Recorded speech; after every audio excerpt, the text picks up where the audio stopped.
सभी को नमस्ते। 21 तारीख शाम 6 बजे के आसपास हम लोग झंडा मैदान में एकत्रित हुए थे। इसलिए वहां उपस्थित हुए थे कि जेएससी जीपीएससी रिफॉर्म मंच के द्वारा पूरा 24 जिला में माननीय सीएम का पुतला दहन का कार्यक्रम था।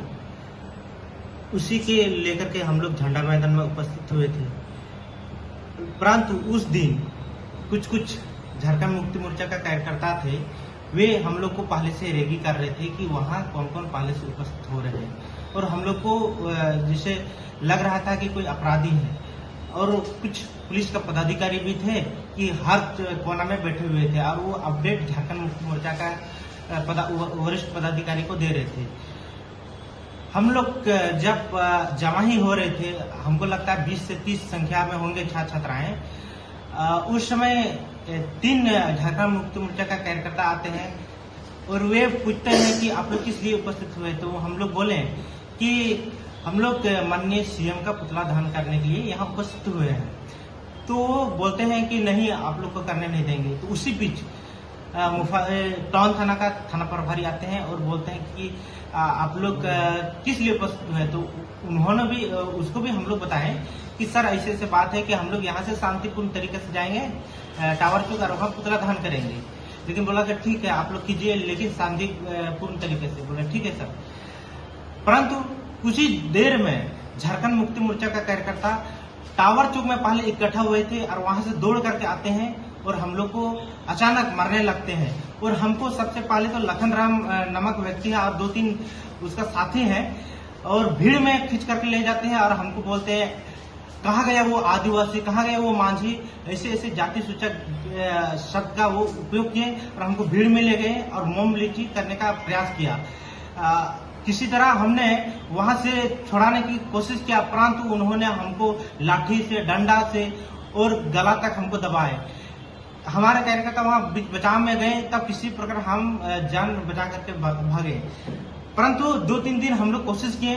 पहले तो हमारा जो एफआईआर ले ही नहीं रहा था। एक दिन तो जो मैडम थी SC/ST थाना की, वो थाना को ही लोग करके भाग गई थी। तो हम लोग जब बोले 2 दिन के बाद, तो आज किसी तरह वो तैयार हुए। लेकिन आज भी जब हम लोग गए थाना में, तो कभी उच्च पदाधिकारी को फोन कर रहे थे, कभी यहाँ कभी वहां। लेकिन हम ये पूछना चाहते हैं, क्या आप सिर्फ सत्ता का दबाव में इसलिए क्यों कर रहे हैं? हमको तो सिर्फ न्याय चाहिए।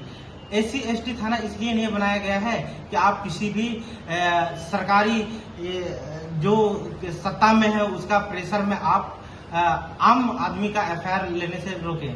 तो हम आज एफआईआर करने गए, लेकिन हमको लग रहा है कि वहां क्रॉस किया गया है कि एफआईआर करने से वे डर रहे हैं। अगर एफआईआर नहीं हुआ तो आगे हम कोर्ट के माध्यम से एफआईआर दर्ज करेंगे और कार्रवाई करने का मांग करेंगे।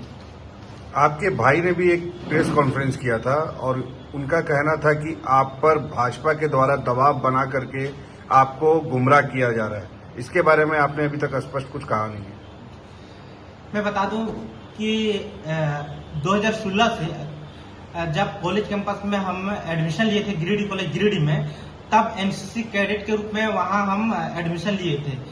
और उसी दौरान हम लोग एक पेड़ के नीचे बैठे हुए थे और वहां अखिल भारतीय विद्यार्थी परिषद का कुछ कार्यकर्ता आते हैं और बोलते हैं कि आप जितना भी वहां एनसीसी कैडेट थे वो बता रहे थे कि अखिल भारतीय विद्यार्थी परिषद में जुड़ने से क्या क्या बेनिफिट है, वो बहुत तरह का बता रहे थे। तो हमको लगा नहीं, ये राष्ट्र हित में काम करने वाला एक अच्छा संगठन है, ये कॉलेज कैंपस में काम करने वाला एक अच्छा संगठन है, तो इससे जोड़ा जा सकता है और इससे जोड़ करके भविष्य में बहुत अच्छा स्टूडेंट के लिए काम किया जा सकता है। तो वहीं से प्रेरणा लेकर के हमने अखिल भारतीय विद्यार्थी परिषद का सबसे पहले 2016 में मेंबरशिप लिया था सर्वप्रथम। तब से हम अखिल भारतीय विद्यार्थी परिषद का विभिन्न दायित्व में रहते हुए आज काम कर रहे हैं। आपके भाई ने ये भी आरोप लगाया है, कहा है कि आपसे उन घटना के बाद आपसे फोन पे बात हुई थी। उन्होंने यह भी कहा था कि आपको कोई चोट न लगी है और उसके बाद भी आप फर्जी तरीके से हॉस्पिटल में एडमिट हो गए थे। ये बात सरासर गलत है। गलत इसलिए है कि जब हमको चोट लगी थी, हमारा बहुत सारा कार्यकर्ता है, ये आपको बताएंगे भी कि हमको बहुत सारा चोट लगी, ये बाद में संपर्क किए और हमने बताया कि यहाँ चोट लगा है, तो वहां से हमको उठा करके लाए और जब हॉस्पिटल में एडमिट किए तब उस समय वहाँ का जो बॉडी चेकअप आदि हमको चेकअप किया गया, हमको सलाइंस भी चढ़ाया गया और जो होता है सांस लेने वाला वो भी चढ़ाया गया। वो पूरा वीडियो में भी है, फोटो भी है, आप मेडिकल रिपोर्ट में भी देख सकते हैं। ऐसे बात नहीं, हमको चोट लगी थी, हमको दूसरा दिन छुट्टी मिला। आपके भाई जितनी भी बात एक प्रेस कॉन्फ्रेंस के माध्यम से कही थी, उसपे कितनी सच्चाई है?